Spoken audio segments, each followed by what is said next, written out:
Kula terangno nggih dados niki Allah ngelingaken kula jenengan sedanten ben eling bahwa alam raya ini diciptakan untuk kita nggih.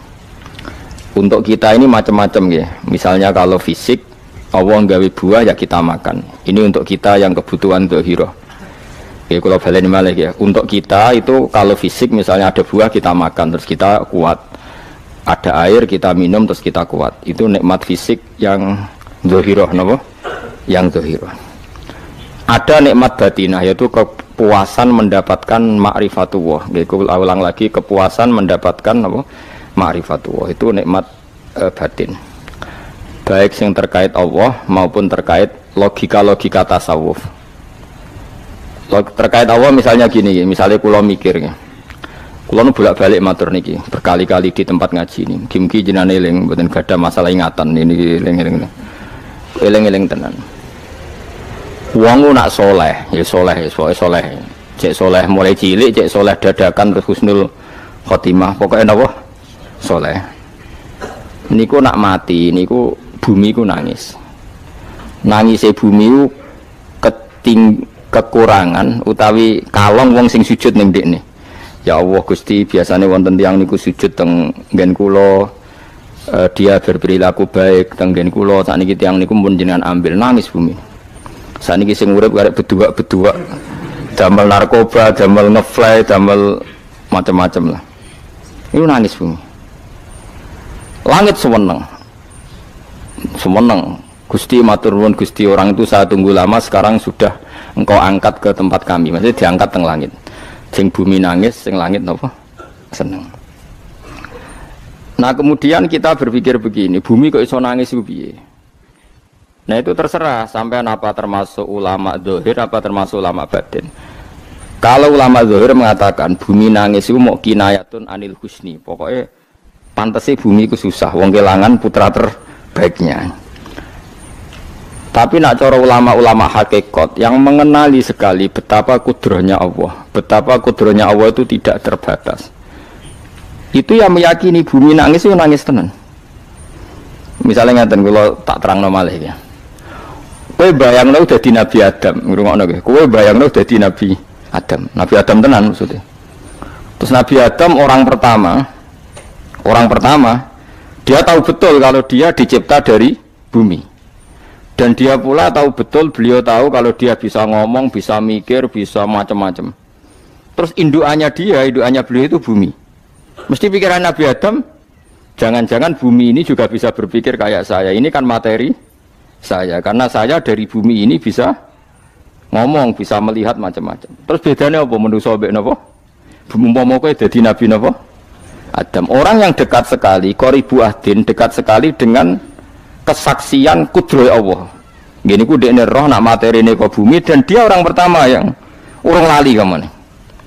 Tapi ketika sudah ribuan orang, mungkin jutaan orang lali, seakan-akan bumi itu tidak jenis dari kita. Bumi adalah hal yang berbeda dengan kita. Kita manusia berakal, bumi itu benda mati. Terus kowe katut wong goblok-goblok, bumi itu benda mati. Sajane ya rada kriminal wong Islam muni bumi itu benda mati. Enggak bisa berpikir, yang bisa berpikir hanya manusia.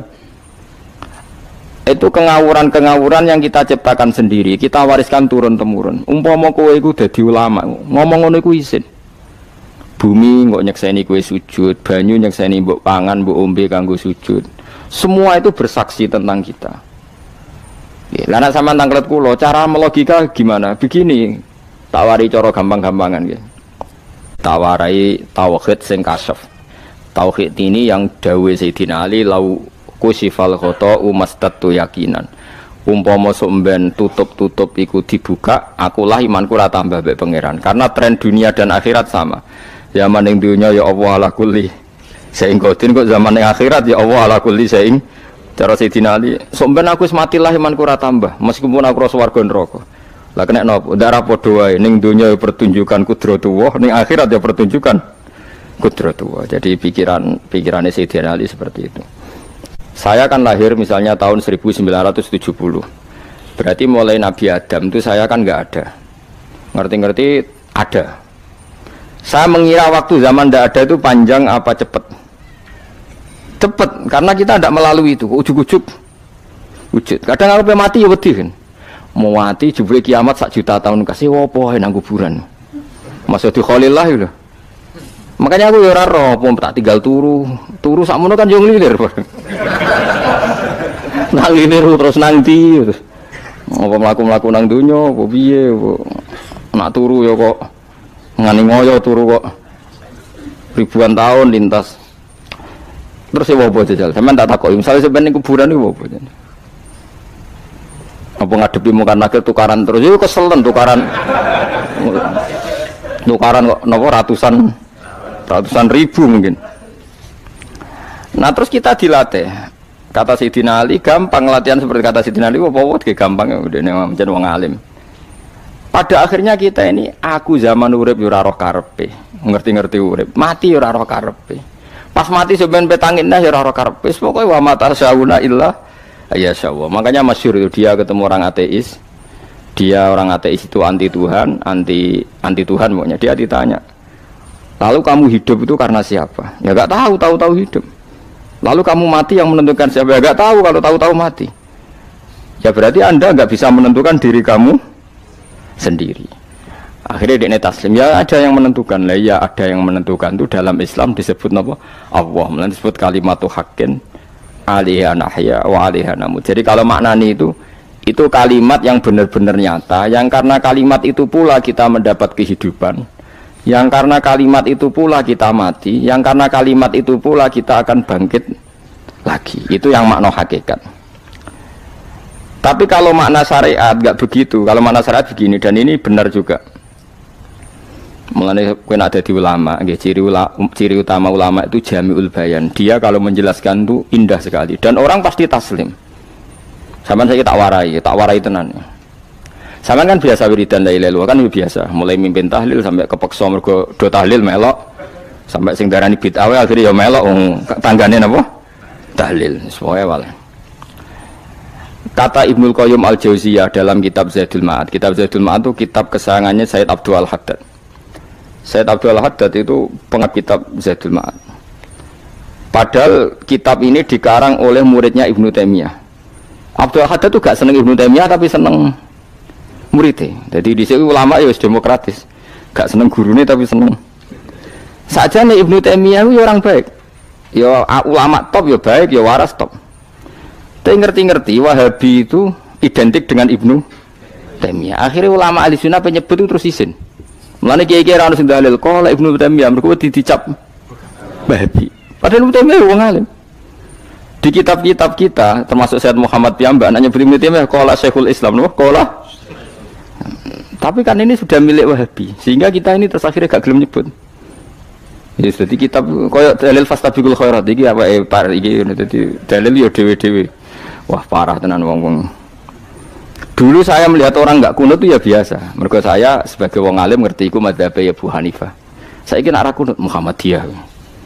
Kita ini sebetulnya ahlul ilmi enggak tahu kunut itu madzhabnya siapa kita. Itu madzhabnya Abu Hanifah, yang kunut madzhab Syafi'i. Tapi tahu-tahu iki madzhab NU, iki madzhab Muhammad. Mana ada orang-orang ini bisa punya madzhab? Ngalime sepiro nganti dadi napa? Madzhab. Tapi wis dadi bahasa, wis dadi napa? Sekuajo kabeh sene. Mas repot-repot. Tak warai iki. Sampeyan ben nglafadzno la ilaha illallah iku keren ya, keren tenan mboten keren-keren. Ngendikane Ibnu Qayyim Al-Jauziyah itu gini. Min asliha khuliqatil jannah wa min asliha khuliqatin nar. Terus wa min asliha khuliqatid dunya wa min asliha buisatir rasul wa min asliha qatalar rasul. Wah terus sampai sekarang saya tak bedai. Surga itu kan digawe kelas VIP. VIP mewah. Terus jari Ruhani widadari dulu kan nak wingi sebut. Piro 70 ya? 70. Wayu kabeh ora ono sing kriting, wayu kabeh. Wayu kabeh terus gak tahu delok wong liya. Kadang bojo kita wis elek jek delok. Oh ya widadari sifatnya maksuratun fil khiyam. Jadi gak tahu keluyuran ning ndi. Wayu kabeh. Lek. Surga yang semewah itu selek itu ya bagi mereka sing nglafatno atau yang menerima la ilaha illallah. Neraka sekarang dibikin dalam itu. Jari Abu Hurairah neraka itu tes-tesane benda kamu jatuhkan ke neraka itu untuk santai ke bawah itu nunggu 70 tahun. Kila 70.000 tahun. Dikira HP mu mbok ceblokno neraka itu cebloke ngenteni 70 tahun. Betapa dalamnya. Ngentekno bego piro ya bayang misalnya. Oh itu kontraktor mana saja tidak sanggup itu disuruh ngeduk kedalaman neraka. Iku ya mau kanggo wong sing menolak la ilaha illallah. Jadi kalimat ini luar biasa. Swarga digawe bagi yang nerima, neraka digawe ya untuk yang menolak. Ya kalimat sing kowe nak tahlilan turu iku lho. Iku kalimat sing go alasan apa gawe swarga. Terus kalimat sing suwe-suwe sing lafadzno diarani bid'ah iku. Itu kalimat sesakral ini nasibnya akhir zaman iku entek. Gara-gara dilafadzno tahlilan tersangka jadi apa? Bid'ah. Dulu kalimat yang dipuja-puja penyebab surga dan neraka. Saiki kalimat itu tersangka. Mau perkara napa? Bid'ah. Wis aja melok-melok, kowe debat ya ora iso makili aku, sebarno iso. Kok kowe terusno dalan tok. Dah. Berarti la ilaha illallah itu kalimat yang surga dibikin karena itu, neraka dibikin ya karena itu. Kemudian Allah punya sunnah, lalu butuh pelatihan. Dikasihlah Allah gawe bumi. Piye-piye manusia butuh latihan, dibikinlah bumi. Bendene latihan ikrar la ilaha illallah dengan sadar, dibikinlah bumi, liyabluwakum terus dites. Wes digawe bumi, ana makanan, ana minuman, ana wong wayah, ana pegatan macam-macam, wong diutang wis mbulet macam-macam. Gue ngetes, eling la ilaha illallah apa eling utangi, eling la ilaha illallah apa eling kasuse, pokoknya dites. Karena nggak fair kalau Allah bikin itu kemudian nggak dites, dibikinlah darul imtihan. Dunia itu bahasa Arabnya darul imtihan, tempat tes-tesan. Imtihan mana apa? Tes, liyabluwakum, diuji. Wes diuji kita hidup. Artinya kita dihidupkannya pun oleh Allah demi tes-tesan la ilaha itu disebut kalimatu haqqin alaiha. Nah ya sebenarnya kita hidup pun ini untuk dites. Pada akhirnya la ilaha illallah apa enggak? Paham ya? Terus dites. Allah itu juga secara hukum itu kan nggak fair, dites kok nggak punya pemandu, dibikinlah rusul, diutuslah para rusul untuk pemandu. Tes itu kan butuh seru, mak pemandu tok ora ono musuhe kan gak seru, dibikinlah setan. Saat ini sebagian kita sudah setan tapi ini ben seru. Lho ndak setan kan minal jinnati wan nas, rumangsamu setan usopo. Baik setan minal jinnati wan nas. Jadi kena muni auzubillahi minasyaitonir rajim terjemahnya berlindung Allah dari saya sendiri Allah itu. Lho itu kalau lama dulu biasa naudzubillah min syururi anfusina wa min sayyiati a'malina. Sebetulnya kita berlindung hanya dari setan yang jauh, iblis itu enggak. Ya setan diri kamu sendiri, min syururi anfusina, dari kejelekan diri kita. Ngomongnya do ujug, soalnya setan tuh makhluk gaib sing piye. Lah kowe iku sapa? Nganti kowe maksiat terus mergo akrab klop, roh mbek setan ku klop. Mulane terus maksiat. Dah Allah ngutus pemandu yang ngecul setan ben fair. Napa? Fair. Jadi semua darul ibtila ini juga demi kalimat. Nah, makanya disebut kalimatu haqqin sing alaiha nahya. Kita hidup ya demi mendapatkan kalimat itu. Kita mati nanti ya demi kalimat itu, artinya mati ke neraka ya karena kalimat itu kita menolak atau mengabaikan. Masuk surga ya karena kalimat itu kita hormat, kita benar dalam memperlakukan kalimat itu. Berarti alaiha nahya wa alaiha namu. Terus wa alaiha nub'as karuan, kalau kamu termasuk minal aminin ya nub'as minas solihin, kalau minal kafirin ya nub'as minal zolimin. Tapi semua desain dunia ini hanya demi kalimat la ilaha illallah Muhammadur Rasulullah. Nah ini kan penting. Bagaimana mungkin kemudian kalimat sesakral ini, sehebat ini, kemudian ada orang tahlil kamu tidur. Kok iso kula janggal kok iso wong turu. Misalnya kayak mangkel, kalau mangkel sing mimpin Gus, suwira barbar. Bagaimana mungkin kalimat yang menyelamatkan Anda kemudian Anda anggap problem? Elek gak? Elek. Apalagi kamu anggap ini bid'ah. Nak cara kula oke lah, ndongakno mayit itu gak ono tuntunan Nabi. Tahlilan gak ono tuntunan. Tapi wis muni tok kono tok. Artinya muni tok kono tok ora usah nyerang kalimah, enak kalimah tetap kalimah thayyibah. Soal kowe ora seneng sing tahlil mergo tiga profesi lah iku wonge wae gedhinge aja geman. Ya saya misalnya, saya kadang enggak cocok sama mubalek karena kadang profesi. Tapi saya tidak pernah anti pengajian bagaimana untuk membawa syiar Islam. Tapi kalau mubalek kadang ora seneng, kadang takok entuk piro. Bareng sangone sithik, kok sumpah mek transportasi ini. Lah wong ngono kok mbok senengi iku piye? Tapi kowe terus gedeng keliru iku sing nggawa syiar Islam. Mana ada pengajian didengar orang banyak tanpa mubalek? Gak iso. Ini iso melepukno barang-barang ra penting dadi penting iso. Lah cara guruku teng sareng lha ngape mlepuk kanggo panggung barang perkara. Tapi kadang ya benar. Yang namanya mudin mubalek ya itu bisa benar bisa salah, tapi kamu nggak boleh gedeng kalimatnya. Kalimat itu kalimat hak. Nah, ini penting kalau utarakan. Sehingga zaman Nabi Sugeng ini rungokno tenan ngaji kula. Zaman Nabi Sugeng ada sahabat namanya itu Usamah bin Zaid. Ini sahabat kesayangannya Nabi, hibbu Rasulillah. Usama itu diutus Nabi perang. Ini dengerin ya, diutus perang. Pas perang itu si kafir tadi menggal temannya. Ada yang tangannya putus, kakinya putus. Wah, seorang kafir ini sudah luar biasa. Bacok sana, bacok sini. Ketika terdesak oleh pasukan Usama, kebetulan Usama ini cakap ya, sama beberapa temannya orang Ansor. Orang kafir yang sudah kotoa arjulana wa kotoa aidiana, dia pas terdesak bilang la ilaha illallah. Terus sama Usama tetap ditusuk, dibunuh karena dia berpikir ini qolaha muta'awwidzan, dia melafadzkan kalimat itu hanya berlindung dari pembunuhan. Setelah dilaporkan Nabi itu marah besar. Nabi ngendikan kaifa anta ya Usamah bila ilaha illallah idza ja'at bika yaumal qiyamah. Kowe nak ditakoki la ilaha illallah ku piye? Piye-piye wis ngomong la ilaha illallah, tapi ambek ngomong ngoten sakwise ngethoki tangan kula, maksudnya tangan kula tangan kelompok saya, kaki saya. Nabi tetap jawab kaifa bila ilaha illallah idza ja'at bika yaumal qiyamah. Pokoknya Nabi menyoal terus. Sampai menjadi fatwa ijma'nya fuqaha, siapapun yang melafatkan la ilaha illallah harus kita terima meskipun qolaha muta'awwidzan, meskipun saat melakukan hanya cara zahir berlindung dari kematian, sehingga kita terima. Orang kafir yang 80 tahun kafir melafatkan la ilaha illallah 1 menit menjadi mukmin. Sampai ada ayat kulil ladzina kafaru iyantahu yufar lahum ma qad salaf. Ini kalimat yang sakral, bahkan kafir yang 80 tahun saja menjadi mukmin hanya karena melafatkan la ilaha illallah. Mulanya yang ngaji saya, yang senang saya, jangan pernah kamu mengatakan ada bid'ah yang orang bisa jadi kafir. Bagaimana mungkin orang mukmin yang ke kuburan dan melafatkan la ilaha illallah kamu katakan kafir? Padahal kalimat ini yang kafir 80 tahun saja menjadi mukmin. Saiki ana wong nglafatno la ilaha illallah mergo salah tempat pinggir patok mbok arani kafir. Lho kok aneh.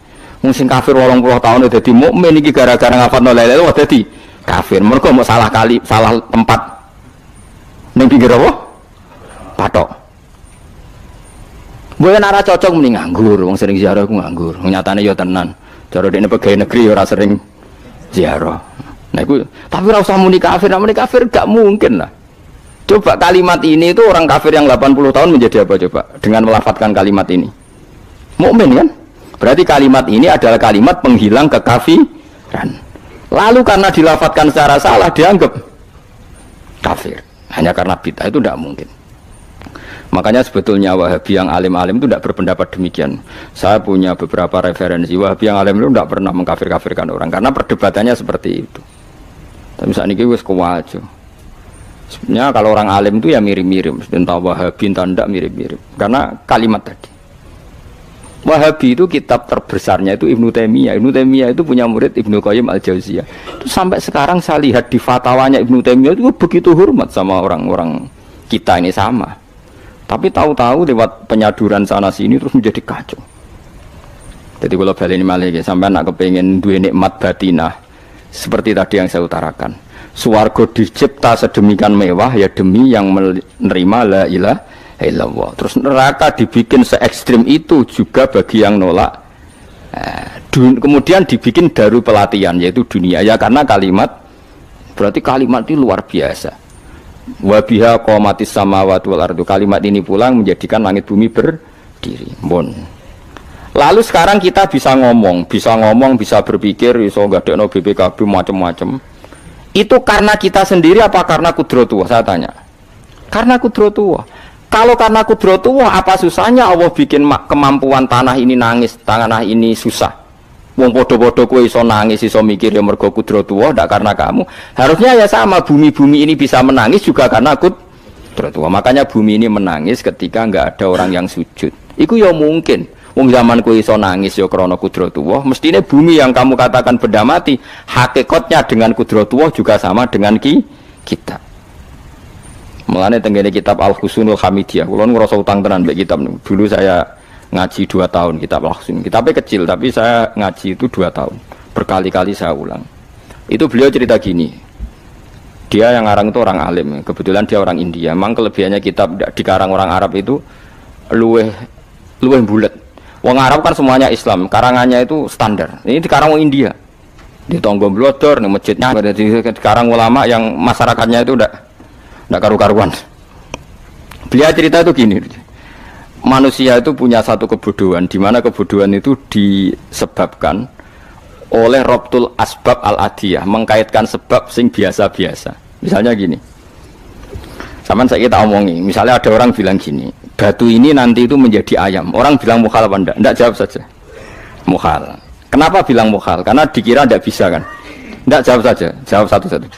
Batu ini menjadi ayam. Kamu jawab mukhal. Alasannya apa? Alasannya enggak mungkin terjadi apa kamu enggak bisa? Sebetulnya karena kamu enggak bisa. Udah. Lau ukhbiro dzakar rajul. Andai kan orang itu kamu kasih tahu, klungsu ini biji asem itu, biji pohon asem itu. Nanti yang kecil ini suatu saat besar. Setelah besar buahnya banyak, tambah besar, tambah besar. Terus orang bilang mungkin. Ketika bilang mungkin itu karena dia bisa apa hanya karena menyaksikan berkali-kali ada kejadian nak klungsu ditandur, iku iso dadi gede. Coba sama jawab. Karena dia bisa apa karena hanya menyaksikan itu sering terjadi? Hanya misalnya. Artinya zaman dia mengatakan mungkin itu pun tidak memberi kontribusi ikut buat. Iya enggak? Tetap bergantung kudrahnya Allah.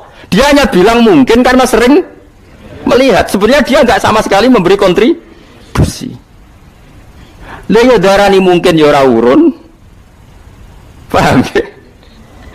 Lalu kenapa dia kecangkeman terus muni wong wis mati dadi lemah gak mungkin dadi manusa meneh. Lho zaman dadi manusa sing wis ngene iki kok mani dene lara melok gawe. Terus muni mungkin mergo sering terjadi, sering roh, sering bersaksi.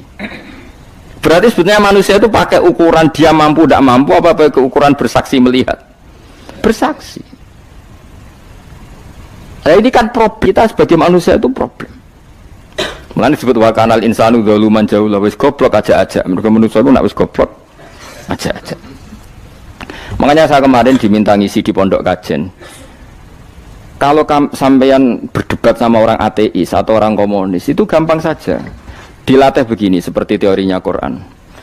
Ya nanti saya teruskan ini tak ulang lagi ya. Saya ulang lagi ya. Andai kan nggak pernah terjadi telur itu jadi ayam, nggak pernah terjadi sama sekali. Telur itu jadi ayam. Terus kamu mengasih tahu orang tadi, telur ini loh nanti jadi hewan yang hidup terus terbang. Mesti dia bilang mukhal, mau benda mati kok nanti jadi benda hidup yang terbang ngalor ngidul. Berhubung sering terjadi dan dia pun tidak ikut bikin, bilang mungkin. Paham ya? Saya ulang lagi ya. Berarti dia bilang mungkin karena sering apa? Terjadi dan dia lihat.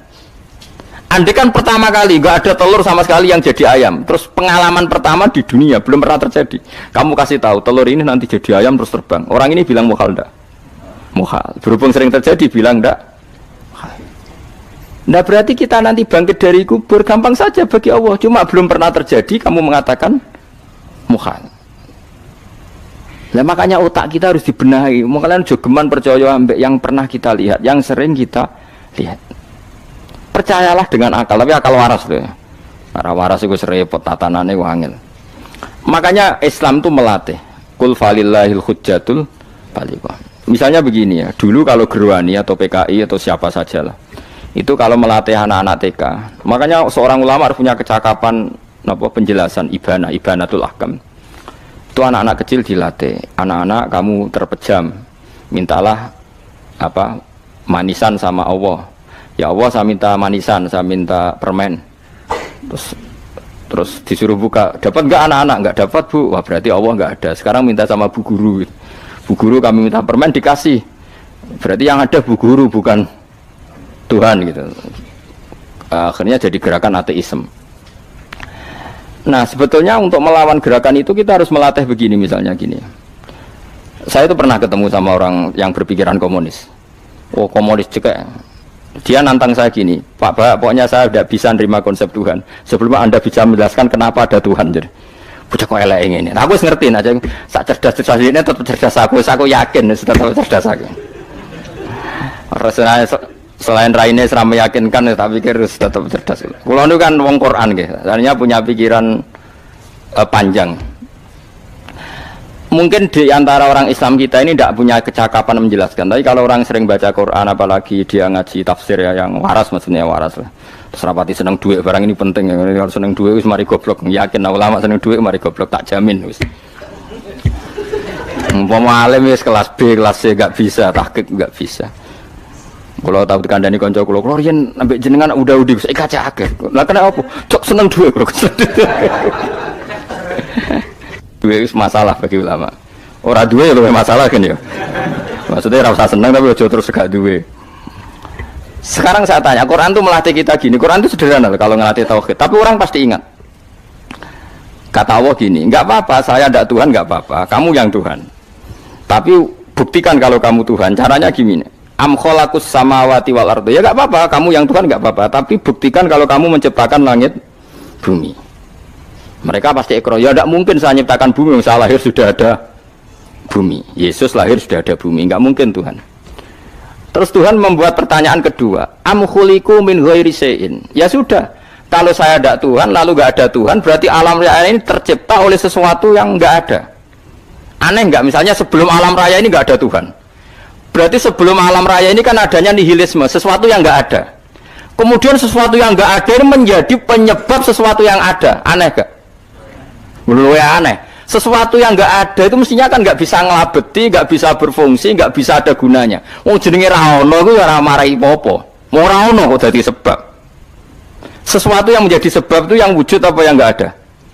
Yang wujud. Sak takoi. Lah kalau nggak ada Tuhan, berarti alam raya ini lalu sebabnya apa? Ya dari ketiadaan, lalu tiada itu menjadi sebab. Yang tiada kok jadi sebab, tekem lho. Mikir di mana-mana yang sebab itu harus barang yang wujud, nggak boleh tiada kok jadi sebab. Ini kan jadi aneh, sesuatu yang tiada menyebabkan sesuatu yang ada. Terus dia ya pokoknya ronde ini kalah, tahu kapan tak pikir nganti mati temenang aku ini. Makanya sebetulnya dalam ilmu mantek pertama itu kita tidak harus iman Tuhan itu namanya Allah, tidak harus. Makanya pertama dikenalkan, sementing kenal Tuhan itu ada dulu. Disebut zat sing wajibil wujud, belum disebut namanya Allah. Allah itu disebut nama Islam, itu paham ya? Saya ulang lagi, Allah disebut itu nama Islam. Tapi kalau penemuan akal hanya sampai kita ini butuh zat sing wajibil wujud, sing menjadi penyebab semua alam raya ini. Di bahasa Arab disebut musabbibul asbab. Belum menyebut Allah musabbibul asbab. Islam pun pertama Iqra turun ya gak nyebut Allah. Iqra bismi rabbikal ladzi khalaqal insana min 'alaq. Iqra wa rabbuka. Tuhan itu siapa? Yang mencipta. Nah, yang mencipta ini oleh syariat Islam disebut Allah.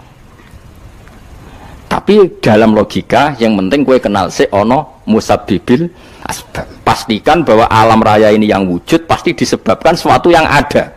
Nggak boleh barang wujud kok diciptakan oleh sesuatu yang tidak ada. Yang gendeng ora barbar barang ra ono mbok sifati al khaliq. Sing gawe langit bumi apa? Pencipta. Penciptane apa? Sesuatu yang tidak ada. Kowe ikhlas dutek ngono kowe ikhlas ta ora? Gak kowe ikhlas ta ora dutek ngono kowe ikhlas ta. Kowe gelem dadi bodho niku. Gelem kan? Mboten. Nah, nikmat ngono jenenge nikmat batin. Mulane sing suwenang mbek kalimat la ilaha illallah. Wis ana sing bid'ahnallah iku wong nganggur wis beno sak uni-unine. Tapi kadang memang kita berlebihan. Tahlilan rabar-bar 40 dina ini rabar-bar muga alasane wis disangoni akeh tahlil sedih lho sakake penggemar sing keselen sing rantuk sangu ya butuh cepet. Mulane cara kula niki penting kula utar nggih. Kowe nek ora cocok tahlilan 40 dina wis ngomong ae kira cocok model harinya.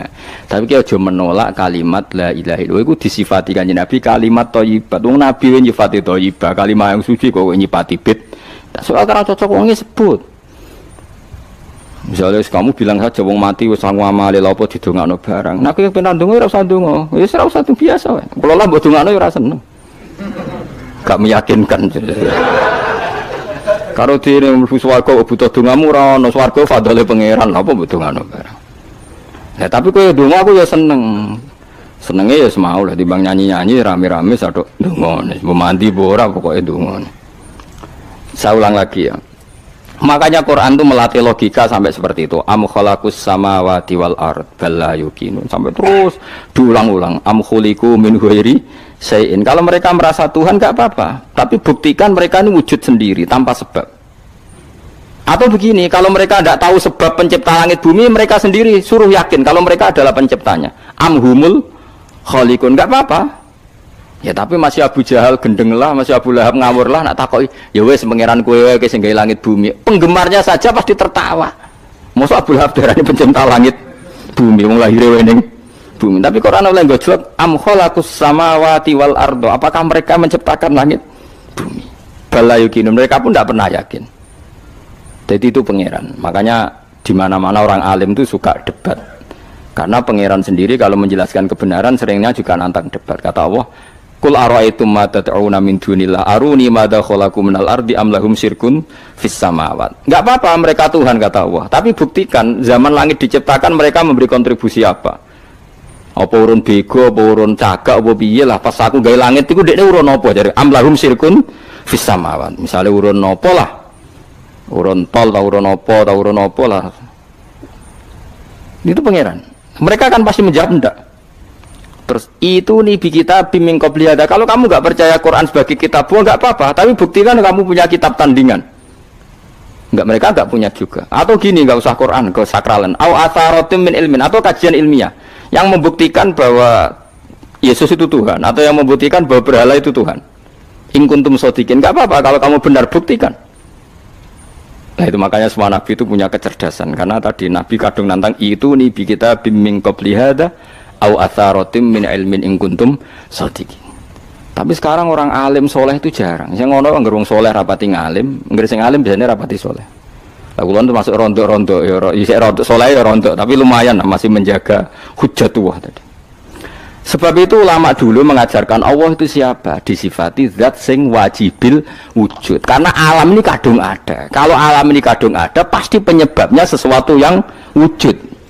Tapi kalau wujudnya mungkin bahaya. Wong sing gawe wae wujude terima mungkin bisa wujud bisa tidak. Makanya dipermanenkan yang gawe alam ini zat sing wajibil wujud. Sing wujudnya wajib. Wajib itu enggak bisa enggak pasti wujud. Nah, terus kita kenal itu namanya khaliq, itu musabbibil asbab, itu khaliqul asya. Lalu oleh Islam zat yang demikian itu disebut Allah. Terus jadi la ilaha. Nah orang yang bertauhid gini tentu punya kenikmatan batin yang luar biasa. Sehingga saya bayangkan nanti mati yang ngono biasa wae kan. Gusti zaman kula teng donya ora melok ngatur oksigen, ngatur nyawa, apa mati ndak ra ngoten. Mulane jare Siti Ali, jenengan jemben nak mati tambah pinter apa biasa? Ya biasa wae. Ning bumi yo ndelok kudrohe Allah, kok ning akhirat ndak ra padha wae ndelok kudrohe Allah. Mulane beliau masyhur guyonan beliau lau kusifal ghata mastatu yakinan. So ben aku nek mukasafah ning akhirat imanku yo ora tambah ya biasa wae, standar-standar wae. Maksudnya kue ning dunya ujung-ujungnya paling pokok ya menyaksikan kudratullah. So ben ning akhirat ujung-ujungnya paling pokok ya delok kudratullah. Ning dunya saiki Allah ya matlubi sing kita cari, so ben ning akhirat ya Allah matlubi. Paham ya? Artinya hukum dunia dan akhirat itu sama. Kita di dunia golek ridhanya Allah, ning akhirat ya golek napa? Ridhanya Allah. Lah soal kecil itu, tapi ning akhirat masalah Gus pun rokok masalah, diutang ditagih yo masalah, kere suwi ku yo masalah. Ya biasa jenenge makhluk anane masalah. Sing ora oleh di masalah pangeran. Pangeran duwe masalah. Biasa wae. Lah makanya kula suwun nggih aja geman gedeng ulama. BP ulama iku sing iso nerangno. Mulane ngendikane ulama-ulama iku kemampuan Quran wal kitabil mubin. Kitab sing mampu memberi penjelasan iku sing iso maris iku ulama. Coba zaman semenjak ngaji saya inilah contoh paling gampang. Sampai ngelafadzno la ilaha illallah itu kan kelihatan biasa. Biasa ambek ngantuk, kadang gremeng sing mimpin tahlil macam-macam lah. Pemene nak ora barbar macam-macam. Oke lah itu kamu gedeng manusianya enggak apa-apa. Kadang memang kalau tenan. Memang kalau tenan dekne wong sering kula taklam. Kula nak kiai lah, sering jejer kiai. Ku iso tahlil kan kula wani kok. Ku iso tahlil sangone akeh, sungkan cepet. Kowe goblok kemlen seneng sing soibul bet nek mangkel wong sak menambane sing kesusu. Tapi nak sing mimpin kula tetep cepet.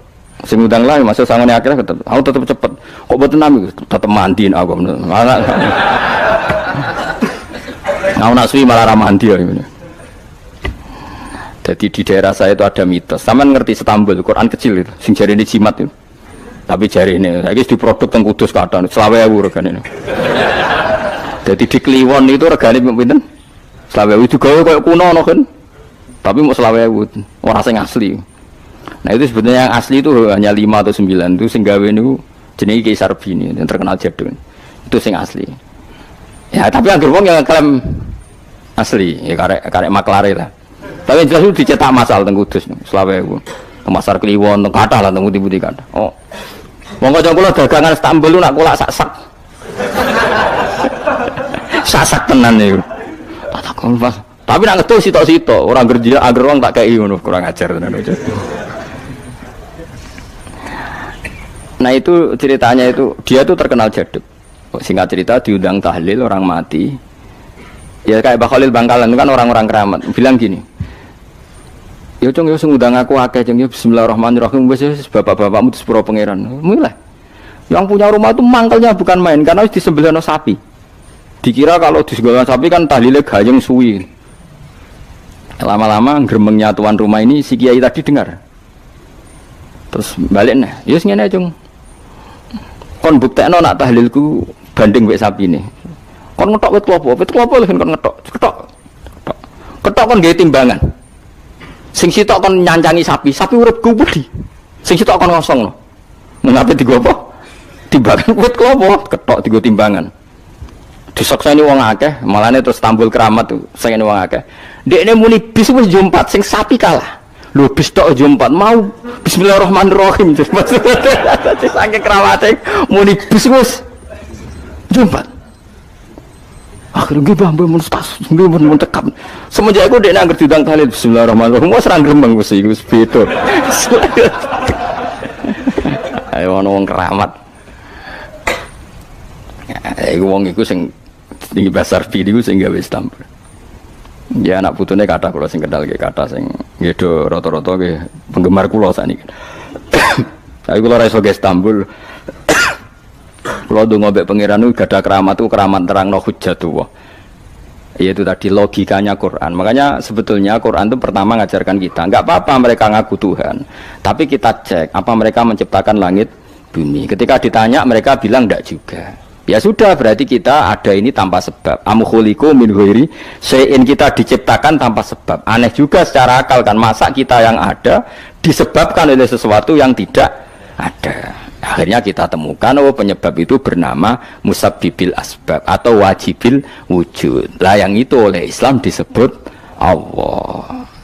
Mulane itu jenenge kalau kamu sudah sampai seperti itu berarti kamu punya nikmat zahiratan wa batinah. Hiya al-ma'rifah, kata Imam Suyuti, nikmat batinah itu ma'rifat. Nah, ma'rifat seperti ini yang ma'rifatul anbiya, ma'rifatul ulama, ma'rifatul auliya, ma'rifat yang la tuzalziluhul fitan, yang enggak mungkin diguncang oleh fitnah karena sudah permanen. Jadi disebut sibghatullah wa man ahsanu minallahi sibghah, sudah permanen, sudah menjadi sibghah. Nah, ini insyaallah yang seperti ini yang tidak bisa diguncang oleh fitnah apapun. Ya kamu harus latihan, terus latihan. Akhirnya ya butuh pelatih. Nah, aku sing ngelatih kowe iku mau rok saulan pisan. Setan kompetitore awor kowe terus. Lah iku masalahe. Pelatih arang-arang setane. Nah, iku ora roh, nah iku sekolah ra melo-melo nah niku. Karena dunia ben seru kan mesti ana pelatih, ana pengganggu.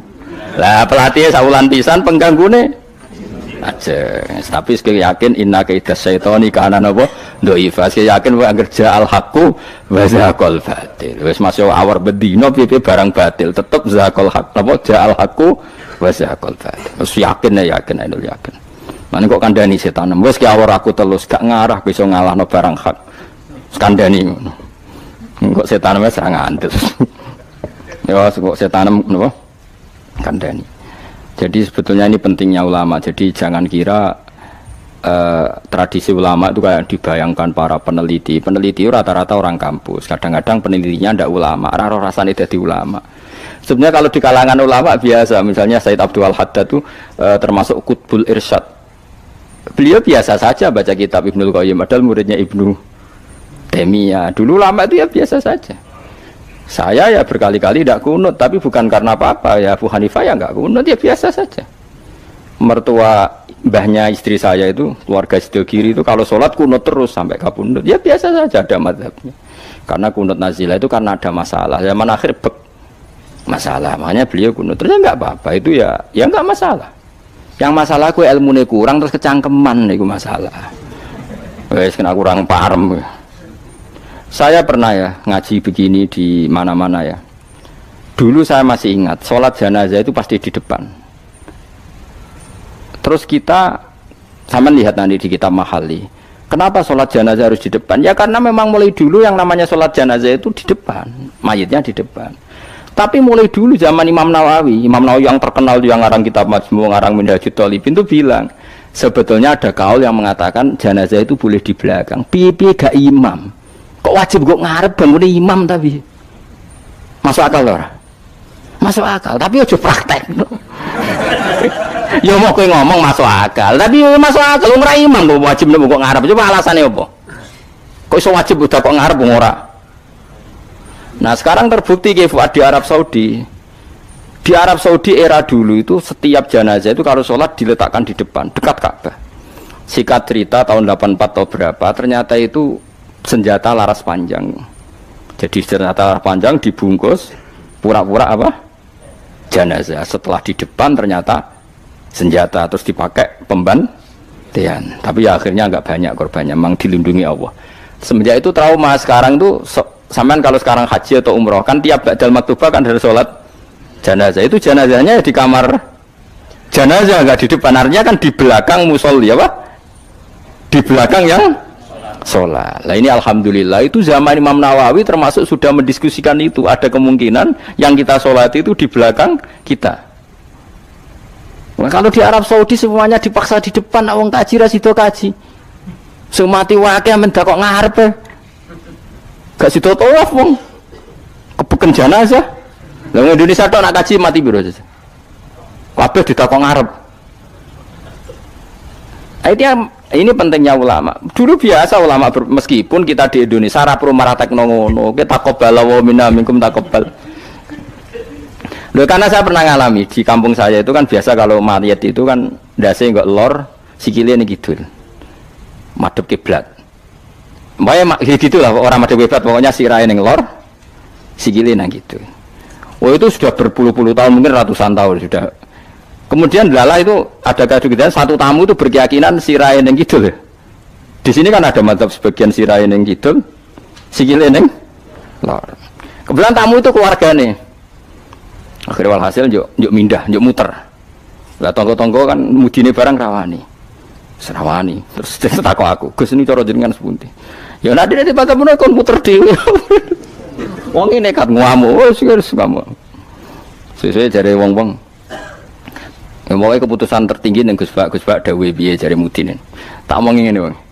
Kula niku sinau fikih wis suwe, cek ndas ning lor, cek ning kidul. Mayit ning guri wae kula roh kaule, pemene sampean puter mun puter. Tenang mawon ta mrene. Kula niku sinau fikih mun suwe, menawa mau sirah ning lor apa kidul. Mayite nggo guri kon kula roh kaule. Wis akhire mikir, iku Gus Bak masuk terus mikir. Ya pun Gus mun salat-salat. Jadi artinya kalau dalam khazanah Islam itu banyak sekali. Karena fikih itu masalah furu'iyah, masalah apa? Kamu gak yang kue iso kudu iso tenan itu tentang kalimat ilmu tadi kudu iso tenan ra oleh anu tanpa ngono-ngono iku gampang. Saiki salat ghaib misalnya kemarin Pak Hasyim Muzadi wafat. Orangnya wafatnya di Malang. Malang wetane Jogja misalnya. Oleh gak wong Jogja salat ghaib? Oleh kan, padahal mayite kok guri. Engko terus sesuk fatwa anak mayit kudu kok ngarep yang di timurnya Malang boleh sholat ghaib, yang baratnya nggak boleh karena ngungkuri mayit. Gendeng aja. Ibu ora usah ngono, ngaji ku sing khatam, nek khatam ora usah kecangkeman. Mana dalilnya? Ora lo maca kitab kok kon ero. Kadang kula tak tamani, Gus dalilnya mana? Kowe ngajak bantah apa takok? Nang ngajak bantah-bantahan ora level kowe ora roh kok ngajak bantah sing roh. Lho dene cek takok dalilnya mana? Lho bantah-bantahan kok takok. Bantah-bantahan itu mestinya ya khazanahnya banyak, referensinya. Bantah-bantahan kok takok. Dalilnya nopo Gus? Lah ya kowe takok apa ngajak debat. Nak takok tak dudono, tapi kowe iku muridku ngomong takok. Lah nak debat ki aja takok, kitabem sak dus wae sak dus. Takok Gus takok. Iya takok. Sing apik ora usah kecangkeman menawa takok. Jadi kalau seperti itu gampang kalau Furya tadi logikanya kan jenazah itu ndak imam. Kenapa sih wajib di depan wong ndak imam? Sehingga alasan di depan karena mulai dulu ulama kalau nggak ada kondisi yang luar biasa ya umumnya di depan ya kita ikut di depan. Lalu di depannya apa sirahe ning lor apa ning kidul ora tau nginceng ngono jawab ngono wis bungkusan. Wis apa? Bungkusan. Ya wis. Mulane wong ora usah kecangkeman. Nak nuruti eskal ku eskal. Misale ke salat saiki madhep kiblat. Tetep ukurane iku pas ngadeg. Lah nak sujud ya iki madhep ndi? Ayo tak takoki. Kowe nak salat kan madhep kiblat. Ya iku ora pas ngadeg. Jadi pas sujud.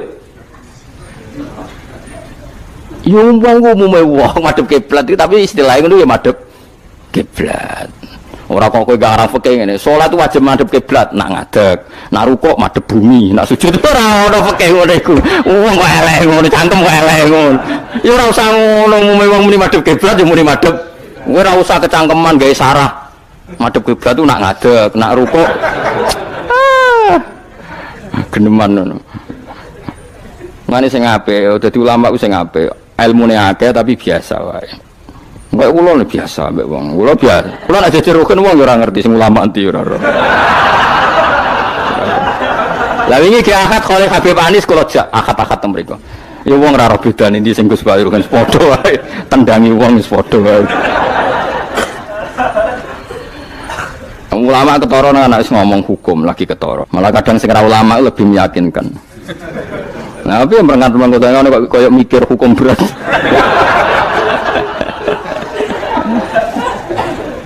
Saya kalau baleni malih, jadi yang wajib permanen itu ma'rifatullah. Nggih napa? Ma'rifatullah. Kula suwun ma'rifatullah sing permanen. Disebut napa? Alaiha nahya wa alaiha namut wa alaiha nub'as. Nah istilah teng Quran apa inna sholati wa nusuki wa mahyaya wa mamati lillah. Kowe saiki urip iku ya ora karepmu dhewe, karep kersane Allah. Kowe mati ya ora karepmu dhewe, kersane Allah. Nak zaman kowe urip tidak dalam kendali Anda, setelah mati pun tidak dalam kendali Anda. Kowe ngerti-ngerti urip, ngerti-ngerti mati, ngerti-ngerti bangkit kau kubur. Berarti kabeh ku lillahi rabbil alamin. Ya sudah, seperti itu yang kita akan alami. Nah, lalu kita sanggup kalimat, yang kalimat ini pula kita hidup, kalimat ini pula kita mati. Itu dalam makna ilmu hakikat. Nah makna ilmu syariat ya gampang. Aku wani urip ya mergo bela-belani la ilaha illallah. Umpama aku mati ya demi kalimat la ilaha illallah. Aja kok mati krana melok lomba terus mati. Ya mati ya berlomba dalam mempertahankan la ilaha illallah. Itu makna syariat. Nah kita harapkan makna ini dua-duanya ada. Secara syariat kita hidup ya demi ngurip-ngurip la ilaha illallah. Disebut ni ilahi kalimatillah. Kayak aku, mulane kula nak mulang semangat. Aku wani urip demi mulang kalimat la ilaha illallah. Aku wani mati mergo wis rumangsa sangu. La ilaha illallah itu makna syariat. Kalau makna hakikat, kowe gelem ra gelem uripem ya mergo kersane Allah, ora mergo kersam. Kowe gelem ra gelem matimu ya mergo Allah sing ngersakno, ora mergo kersamu. Itu disebut inna sholati wa nusuki wa mahyaya wa mamati lillahi rabbil alamin. Piye mergo hakikate wala syari kalah. Allah kalau menghendaki enggak ada yang bisa menandingi, enggak ada sekutunya. Artinya faqullu makana fi hadzal alam dunyan wa ukhra kabeh kullun bimuradillah.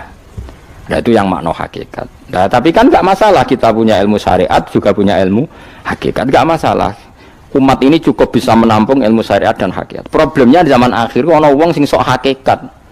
Si bebo gendeng jazab, si bebo rasolat jari solat ini Mekah, kadang goblok era karuan. Lah ora goblok ya, ini Mbah Mun cerita kula. Wali rata-rata goblok. Lah bodoh nih kok goblok era karuan. Mereka dulu itu ada orang ngaku wali. Bareng Jumatan, teng mriki nak bare jam berapa Pak? Jumatan. Jam 1 ya. Ditakoki, "Mbah kok mboten Jumatan, Mbah?"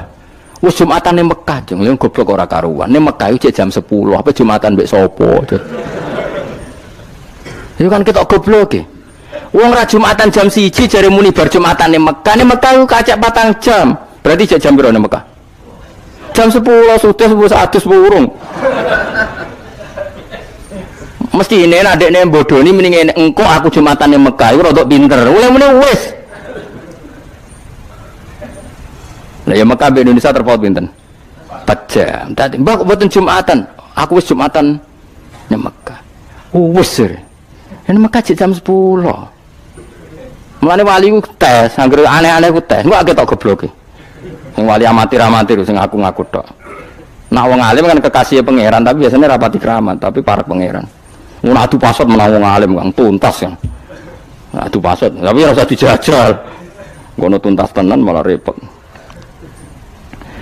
Jadi paham ya kula suwun nggih. Dadi sampean menjaga agama ini wani urip ya demi kalimat la ilaha illallah, wani mati ya demi kalimat la ilaha illallah. Iku makna syariat, makna hakikat. Nyatane kowe urip ya ora ana liya kecuali kersane Allah. Kowe nyatane mati ya ora ana liya kecuali kersane Allah. Piye-piye kita iku ora duwe apa-apa. Wa ma tasyauna illa ayyasha.